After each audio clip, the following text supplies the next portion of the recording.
आप देख रहे हैं देश लाइव, देश की आवाज। अस्सलाम वालेकुम, आदाब, नमस्कार, सत श्री अकाल। देश लाइव में आपका स्वागत है। मैं हूं साहल कुरैशी। दोस्तों, देश और दुनिया की तमाम खबरों के साथ मैं आपके साथ हाजिर हूं। वो तमाम खबरें जो गोदी मीडिया से गायब रहती हैं, जिसकी आपको बहुत ज्यादा जरूरत है, जिसे आप देखना चाहते हैं, वो तमाम खबरें हम आपको देश लाइव पर दिखाते हैं। आज फिर ऐसी ही एक खबर के साथ मैं आपके बीच में हाजिर हूं।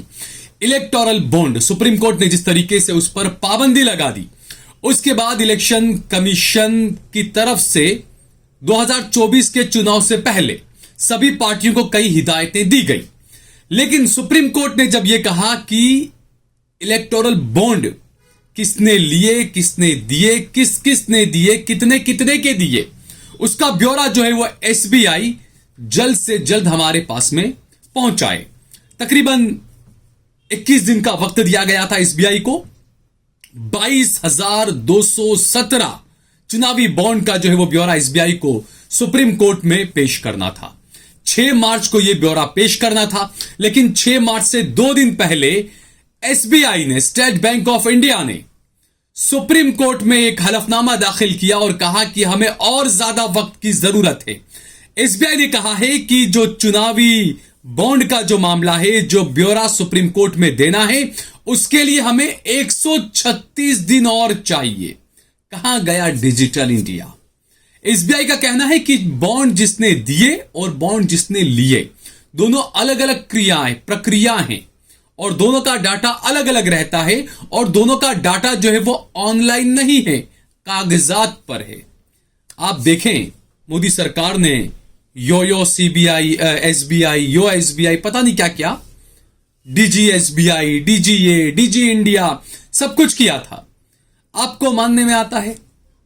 आप सोचें, आप जो भी हैं, आप इस देश के आम नागरिक हैं, आपके अकाउंट से 1 लाख रुपए का भी अगर कहीं पर ट्रांजैक्शन होता है ना, तो फौरन आंख, कान, नाक सब कुछ खड़े हो जाते हैं इनकम टैक्स के और एसबीआई को, जो भी बैंक है उनके पास में सारा ब्यौरा रहता है। कस्टमर्स को तो परेशान किया जाता है कि केवाईसी करिए वरना आपका कुछ भी ट्रांजैक्शन आप नहीं कर पाएंगे। लेकिन यहां पर 16,000 करोड़ रुपए का एक बड़ा खेल हो गया और इस पर एसबीआई अब कहती है कि उसके पास में ब्यौरा फिलहाल ऑनलाइन नहीं है और ब्यौरा पूरा जुटाने में और मिलान करने में 136 दिन और लगेंगे। 136 दिन, यानी कि जो सुप्रीम कोर्ट ने कहा था कि 6 मार्च तक हमको ब्यौरा दीजिए, आप 4 मार्च को 2 दिन पहले जाकर कहते हैं कि आपको और वक्त चाहिए। यानी कि लोकसभा चुनाव को कैसे भी निकाल देना है। लोकसभा चुनाव से पहले किसी भी तरह से उन कंपनियों का नाम जाहिर नहीं करना है कि किन किन कंपनियों ने किन किन पार्टियों को यह पूरा जो है वो पैसा दिया था। 15 फरवरी को सुप्रीम कोर्ट ने फैसला दिया, 21 दिनों के अंदर जानकारी देने को कहा। 4 मार्च को जो है वो कहा गया कि हमें तो 136 दिन का और वक्त चाहिए। इसी बीच न्यूज मिनट एक है, उसकी एक रिपोर्ट आई है। बड़ा जबरदस्त खुलासा यहां पर न्यूज मिनट की एक छोटी सी रिपोर्ट ने किया है। न्यूज मिनट की इस रिपोर्ट में कहा गया है कि 30 कंपनियों पर ईडी और आईटी का छापा पड़ा। छापे के बाद इन कंपनियों ने बीजेपी को 300 करोड़ रुपए का चंदा दिया। 30 में से 23 कंपनियां ऐसी है जिनके यहां पर छापा पड़ने के बाद इन्होंने बीजेपी को 187 करोड़ रुपया दिया है। और इसके अलावा 4 कंपनियां ऐसी भी है जिन्होंने अपने यहां पर छापा पड़ने के बाद महज 4 महीने के अंदर बीजेपी को 9 करोड़ रुपए का चंदा दिया है। दोस्तों, जब न्यूज मिनट के पास में इतना डाटा है तो क्या एसबीआई के पास में यह डाटा नहीं होगा? बड़ी हैरानी की बात है कि वो कहते हैं कि ऑनलाइन नहीं है, सब कुछ डिजिटल इंडिया के नाम पर चलाया जा रहा था। नोटबंदी की गई डिजिटल इंडिया के नाम पर, लाखों करोड़ रुपए के ट्रांजैक्शन जो है वो डिजिटल इंडिया के नाम पर हो रहे हैं। और एसबीआई, जो देश का सबसे बड़ा बैंक आप इसे कह सकते हैं आरबीआई के बाद, 48 करोड़ अकाउंट्स हैं एसबीआई में, 66,000 एसबीआई के एटीएम्स हैं, 23,000 एसबीआई की ब्रांचेस है एसबीआई की। और वो एसबीआई कहता है कि उसके पास में ऑनलाइन डाटा नहीं है। ये किसको बचाने की आखिरकार ये कोशिश की जा रही है?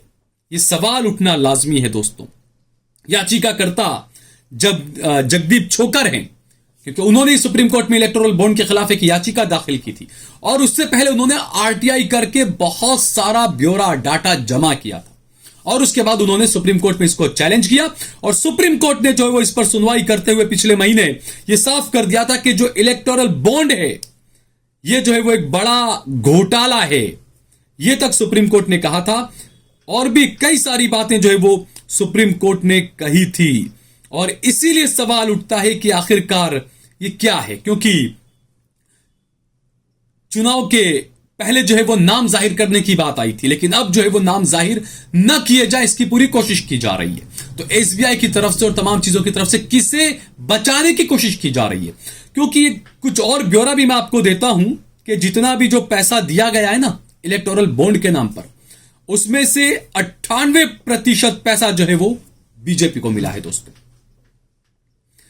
और सुप्रीम कोर्ट की 5 सदस्यीय संविधान पीठ ने जो इलेक्टोरल बॉन्ड को रद्द करते हुए इस पूरे सिस्टम को फ्रॉड करार देते हुए इसे फौरन बंद कर दिया था, इस पर फौरन रोक लगा दी थी। यह पिछले महीने ही जो 5 सदस्यीय बेंच का यह फैसला था और इसे सार्वजनिक करने का आदेश दिया गया था। लेकिन आज यह खबर आई कि एसबीआई ने कोर्ट में कह दिया है कि हम इसे अभी सार्वजनिक नहीं कर सकते, हमारे पास में डाटा नहीं है, हमें 136 दिनों का और वक्त चाहिए।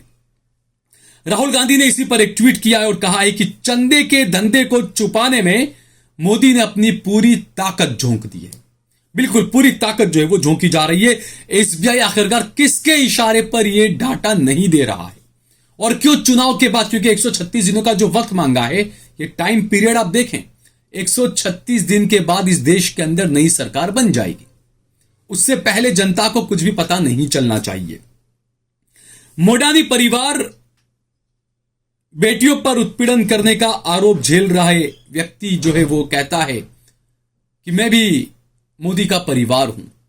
तो अब ऐसे में आप सोचें कि बेटी बचाओ बेटी पढ़ाओ के नारे का भी क्या होगा। ये मोडानी परिवार जो नाम आया, जो राहुल गांधी ने लिखा है, अदानी अंबानी, कि कितना ज्यादा क्या कुछ हो रहा है, ये बड़ी हैरानी की बात है। और बीजेपी को जो है वो 6,500 करोड़ का चंदा आखिर किसने दिया, क्यों दिया? जैसी कि रिपोर्ट बताई न्यूज मिनट ने कि 30 कंपनियां ऐसी है जिसने अपने यहां पर छापा पड़ने के बाद बीजेपी को 300 करोड़ रुपए का चंदा दिया है। तो ऐसे में वो 6,000 करोड़ रुपए का चंदा किस किसने दिया और क्यों दिया, किस दबाव में दिया, किसके कहने से दिया, ये तमाम बातें उठना, ये सवाल उठना लाजमी है। महज 2022-23 के अंदर ही जितने भी इलेक्टोरल बॉन्ड बिके हैं उसका तकरीबन 77% सिर्फ बीजेपी को मिला है। यानी 1,000 करोड़ में से 770 करोड़ रुपया सिर्फ बीजेपी को मिला है। 16,000 करोड़ रुपए का बड़ा खेल है दोस्तों। ये 2022-23 के अंदर जो है 3,076 करोड़ रुपए के इलेक्टोरल बॉन्ड बिके हैं और इनमें से बीजेपी को 2,360 करोड़ रुपए के बॉन्ड गए हैं दोस्तों। यानी आप सोचे, बड़ा हिस्सा, सबसे ज्यादा पैसा बीजेपी को मिला है। कांग्रेस पार्टी को महज 452 करोड़ रुपए के इलेक्टोरल बॉन्ड के जरिए मिले। पैसे की खाई कितनी गहरी है ना, यह आप समझ सकते हैं, पार्टियों के दरमियान भी और देश के अमीरों और गरीबों के दरमियान भी। एक व्यक्ति अपने बेटे की pre wedding ceremony, pre wedding, ये शादी नहीं थी, पूरा देश पागल हो रहा था, ओहो 1500 करोड़ रुपए की शादी, 1500 करोड़ रुपए की शादी।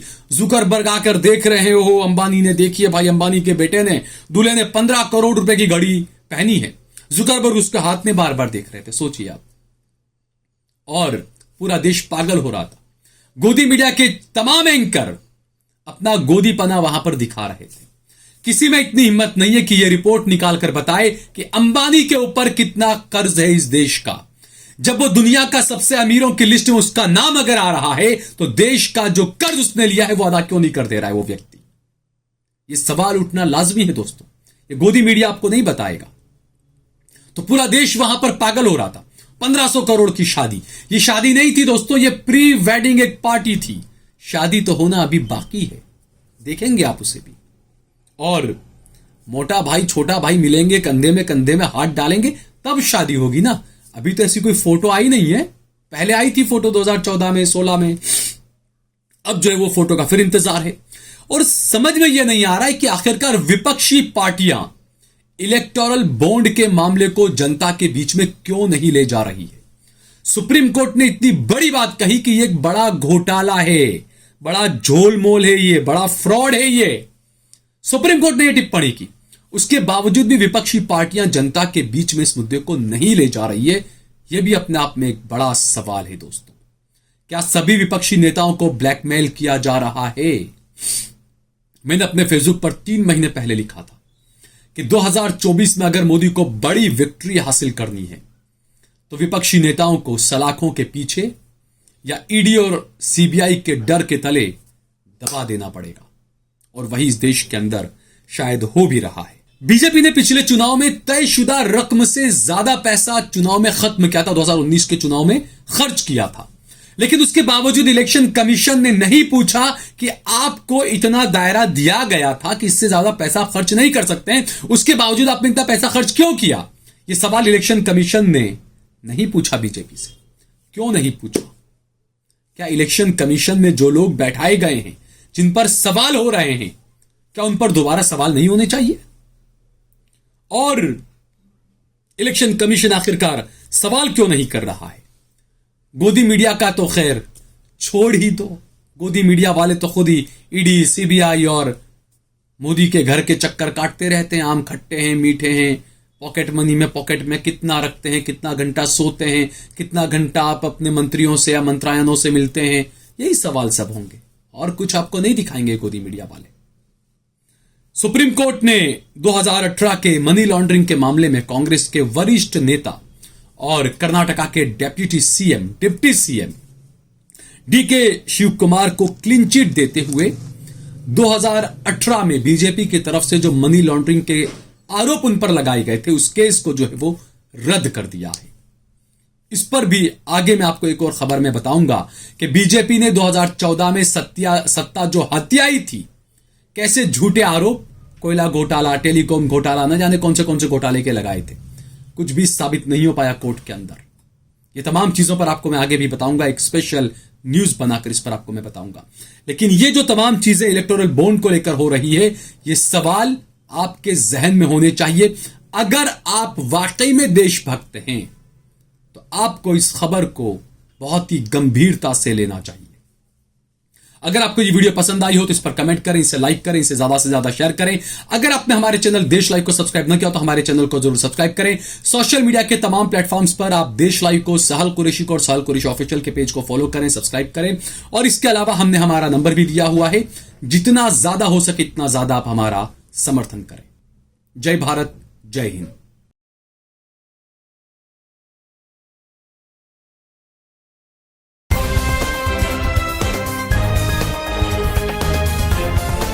देश और दुनिया की तमाम छोटी और बड़ी खबरों के लिए हमारे चैनल को सब्सक्राइब करना न भूलें और बेल का बटन जरूर दबाएं।